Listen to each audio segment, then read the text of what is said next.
Pastor, we got some questions. I just have time for a few of them.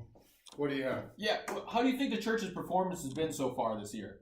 You know, I think we've been okay. I think we have a nice church here. There's good people here. But, I think if we're just okay with being okay, then we can keep doing what we're doing. But I want to be better than that. I think God has called us to be better than that.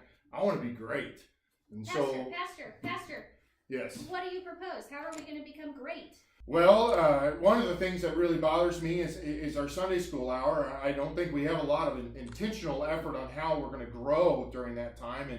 And we have a good number of people who show up for that hour, but I think we can get more out of it. Pastor, if you want there to be more, what do you propose then that is going to change during the Sunday school hour to get that growth? Well, one of the things that we're going to talk about is GUS groups. It's kind of a funny name, but it stands for Grow in Faith, Unite as a Family, Serve as a Follower of Jesus. And we feel like if we can get the congregation to come together and perhaps smaller groups, that they would have a better opportunity to do those three things. And I think if we can do those three things, the performance as Christians will improve. Look, let's be honest. We probably have about 70 people that come into the Sunday school. We have 200 going into the church services, which tells me that 130 of the people in church are not in Sunday school. And that's a problem. I think people get too used to going to Sunday school and having a fat little preacher tell them that they've done everything that they need to do just by being in church to be the good Christian that they're asked to be. And then that fat little preacher sends them home and they think, good, I've done my Christian responsibility. But let's be honest, the fat little preacher is often just going to tell you what you need to hear, which is why that's so appealing. And so what we're asking people to do is to go to Sunday school and spend a little bit of extra time learning and actually growing and diving into this faith that they call as their own. Pastor, who's going to be in these Grow, Unite, Serve groups? Well, all the adults. So this will be all the everyone from 18 on up, and just for all the adults.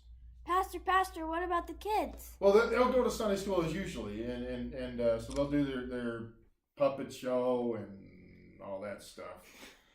So, Pastor, okay, so if everyone's going to be in these groups, there's different groups, right? Yes, we want to create 4 different groups. How are you guys deciding who's in which group? Is it random? Are you just drawing names out of a hat?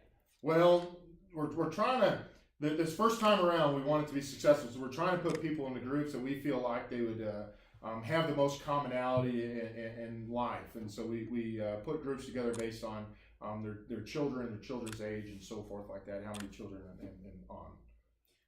Pastor. You have a lot of questions. I do. What are we going to do in GUS groups? What's going to happen? Well, it's Grow, Unite, Serve. So people think of Sunday school hour as just an hour for a Bible study, and it's going to be more than that. We want these groups to do more than just learning, but we want them to live their Christian life together. So that may look like doing service projects together outside of the GUS group time, and taking time to interact with each other, pray for each other, and do more beyond just a Bible study. Pastor, do you really expect people to come to church for an extra hour?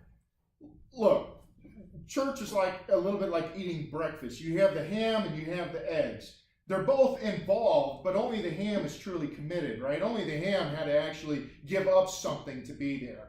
Okay, the chicken is involved, but the chicken can go on with life as normal. We need more members that are like ham, who aren't going to be afraid to spend an extra hour in Sunday school, who aren't going to be afraid to spend an extra hour studying and learning and growing, right? We don't need chickens. We have plenty of chickens in our church. We need more hams.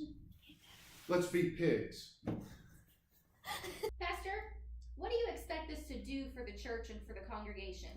Well, I hope it makes us better Christians. I hope it makes us a more faithful congregation to what God has called us to be.